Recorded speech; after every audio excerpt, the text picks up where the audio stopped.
Good evening students, मैं ज्योति जयमन। आप मेरा यूट्यूब चैनल सब्सक्राइब करें। अब हम पढ़ने जा रहे हैं क्लास 9th का chapter number 1, matter in our surroundings. पहले ही हम डिस्कस कर चुके हैं कि मैटर की 3 स्टेट होती है, सॉलिड, लिक्विड एंड गैस। और जो मैटर की स्टेट है, इस पर टेम्परेचर और प्रेशर दोनों का इफेक्ट पड़ता है। तो हम इफेक्ट ऑफ टेम्परेचर देख रहे थे। इफेक्ट ऑफ टेम्परेचर में एक प्रोसेस होता है सब्लिमेशन। सब्लिमेशन क्या प्रोसेस होता है? लिक्विड सॉलिड से डायरेक्ट गैस में कन्वर्ट हो जाना। हम हमेशा से पढ़ते हैं कि कोई भी चीज़ अगर सॉलिड है तो वो पहले पिघलती है, लिक्विड में आती है, और लिक्विड है तो फिर और टेम्परेचर देने पे वो गैस बनती है। मगर कुछ ऐसे केमिकल्स भी हैं जो सॉलिड से सीधे गैस में कन्वर्ट हो जाते हैं। तो वो केमिकल जो सॉलिड से सीधे गैस बन जाते हैं, ये प्रोसेस सब्लिमेशन कहलाती है। जैसे कि कैम्फर। कैम्फर यानी आपके घर में पाए जाने वाला कपूर। कभी आपने देखा होगा पूजा में जो आप कपूर काम में लेते हैं सफ़ेद कलर का, एकदम से उस कपूर में क्या होता है, वो गायब हो जाता है। कहाँ गायब हो जाता है? यानी वो सॉलिड से गैस में कन्वर्ट हो जाता है। उसी तरह एक केमिकल होता है अमोनियम क्लोराइड, वो भी सॉलिड से सीधे गैस में कन्वर्ट हो जाता है। तो ये प्रोसेस क्या कहलाता है? सब्लिमेशन कहलाता है। जब सॉलिड स्टेट से लिक्विड स्टेट में ना आते हुए सीधे गैस स्टेट में कन्वर्ट हो जाए केमिकल, तो ये प्रोसेस सब्लिमेशन कहलाता है। अब ये तो बात हुई इफेक्ट ऑफ टेम्परेचर की। अब effect of change of pressure. अगर हम प्रेशर को चेंज करेंगे तो किस तरह से जो मैटर है वो एक स्टेट से दूसरे स्टेट में कन्वर्ट हो जाएगा। मैं आपको पहले भी बता चुकी, जैसे घर का गैस सिलेंडर है, जब हम उसको हिलाते हैं तो उसमें पानी जैसा कुछ बचता है, लिक्विड होता है। मगर जैसे ही हम उसे ओपन करते हैं रेगुलेटर से तो उसमें से गैस निकलती है। तो सेम वैसे ही ये एक सिलेंडर है। इस सिलेंडर में आप देख रहे होंगे एक पिस्टन लगा है। पिस्टन क्या करता है? पिस्टन जो मैटर के पार्टिकल्स हैं उनको पास लाने का काम करता है। आपको पता है कि सॉलिड के जो पार्टिकल्स हैं वो बहुत पास में होते हैं, लिक्विड के कंपेरेटिवली थोड़े दूर होते हैं, और गैसेस के जो पार्टिकल्स होते हैं वो फ्री होते हैं। तो जब गैस पार्टिकल्स को पिस्टन लगाकर उसे कंप्रेस किया जाता है, दबाया जाता है, तो क्या होता है, जो ये पार्टिकल्स एक दूसरे के पास पास आ जाएंगे।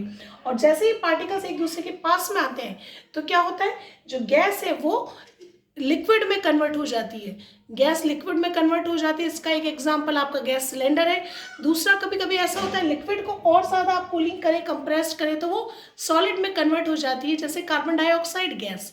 अगर आप कार्बन डाइऑक्साइड जो गैस है उसके पार्टिकल्स को और ज़्यादा कंप्रेस किया जाए तो गैस से लिक्विड और लिक्विड से वो सॉलिड में कन्वर्ट हो जाएगा। इस सॉलिड कार्बन डाइऑक्साइड गैस को ड्राई आइस भी कहते हैं, यानी ठंडी बर्फ, सूखी बर्फ, ड्राई आइस भी कहते हैं। अब बात आती है कि सॉलिड से जो लिक्विड में कन्वर्ट होता है, इसकी स्टेट है।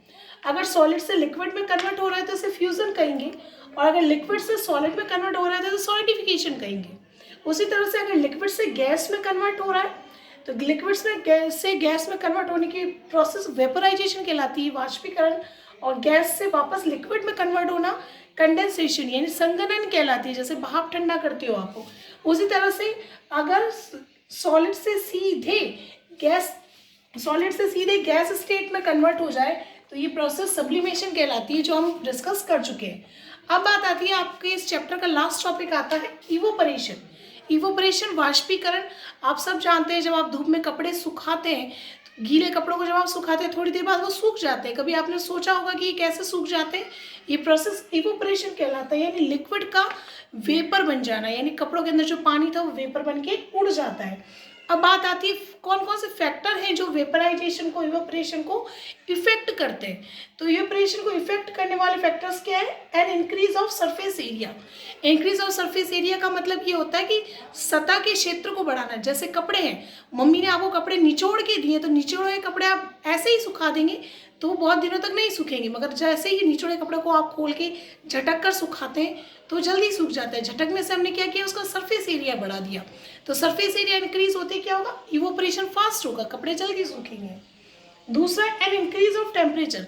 जब ज़्यादा गर्मी होती है तब भी कपड़े जल्दी सूखते हैं। ज़्यादा तेज़ हवा चलती है, विंड स्पीड बहुत तेज हो, तब भी इवोपरेशन फास्ट होता है। साथ में इवोपरेशन कब कब होता है? जब ह्यूमिडिटी होती है। ह्यूमिडिटी यानी जब बारिश का मौसम होता है। आपने नोट किया होगा बारिश में कपड़े देरी से सूखते हैं। क्यों देरी से सूखते हैं? क्योंकि इन्वायरमेंट के जो एयर है उसमें ऑलरेडी मॉइस्चर, उसमें वैसे भी पानी की वेपर्स घूम रहे हैं, ह्यूमिडिटी ज़्यादा है, तो क्या होगा, इवोपरेशन डिक्रीज हो जाएगा, यानी ज़्यादा समय लगेगा कपड़े को सूखने में। अब बात आती है कि सॉलिड से लिक्विड में कन्वर्ट हो जाना, लिक्विड से गैस में कन्वर्ट हो जाना, तो इसके लिए क्या होता है, एनर्जी चाहिए होती है। उस एनर्जी को क्या कहते हैं? लेटेंट हीट कहते हैं।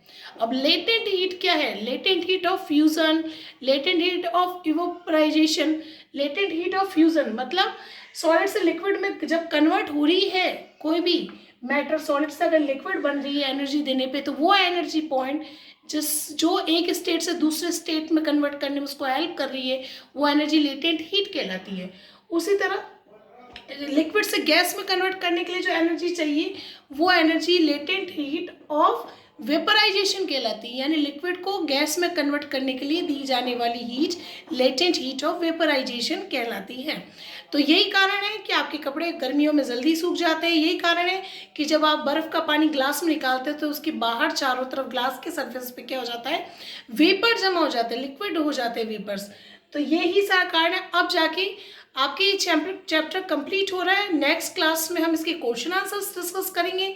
आपको अगर कोई भी प्रॉब्लम है, किसी भी तरह की क्वेरी है, तो आप मुझसे क्वेश्चन ही कर सकते हैं। Thank you so much.